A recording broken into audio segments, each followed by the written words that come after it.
বিচ্ছিন্ন কিছু ঘটনা ছাড়া শান্তিপূর্ণভাবে শেষ হয়েছে উপজেলা নির্বাচনের প্রথম ধাপের ভোট গ্রহণ।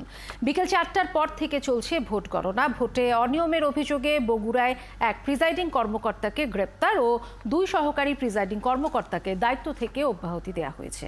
সিরাজগঞ্জের বেলকুচিতে ভোট কেন্দ্র থেকে টাকা সহ আটক হয়েছেন এক প্রার্থী।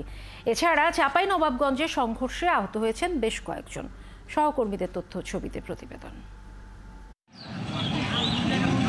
সকাল 8টা থেকে দেশের 139টি উপজেলায় শুরু হয় ভোট গ্রহণ। এর মধ্যে 22 উপজেলায় ভোট হয় ইভিএমে, আর বাকিগুলোতে ব্যালটে ভোট নেওয়া হয়। জয়পুরহাটে বৃষ্টি উপেক্ষা করে ভোট কেন্দ্রে আসেন ভোটাররা। বেলা বাড়ার সাথে সাথে বাড়ে উপস্থিতি। তবে প্রভাব বিস্তারের পাল্টাপাল্টি অভিযোগ করেন প্রার্থীরা। বিকাশে কম খরচে ক্যাশ আউটের লিমিট বেড়ে 50,000, প্রিয় এজেন্টও 2টা।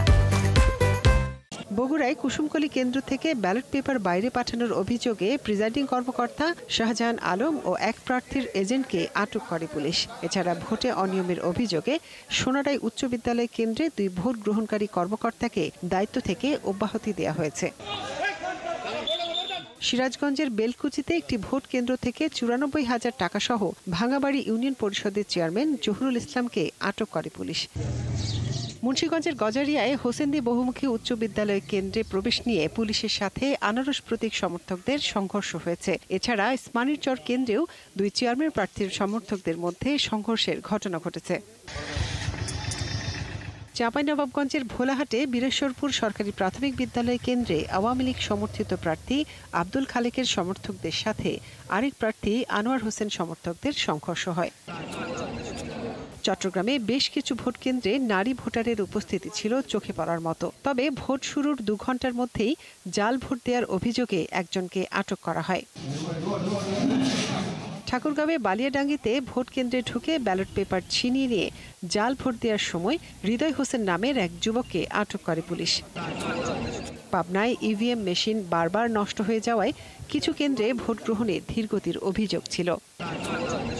ভোটারদের দীর্ঘ লাইন ছিল রংপুরের প্রতিটি কেন্দ্রেই। তবে কোথাও কোনো অপ্রীতিকর ঘটনা ঘটেনি। বরিশালে ভোট দিয়ে আনন্দিত তরুণ ভোটাররা। প্রায় প্রতিটি কেন্দ্রে সকাল থেকে ভোটারের উল্লেখযোগ্য উপস্থিতি দেখা গেছে। এবার 4 ধাপে হবে উপজেলা পরিষদ নির্বাচন। প্রথম ধাপের পর বাকি 3 ধাপে নির্বাচন হবে আগামী 21 ও 29 মে এবং 5ই জুন। মনিরা কাজুরি, 71।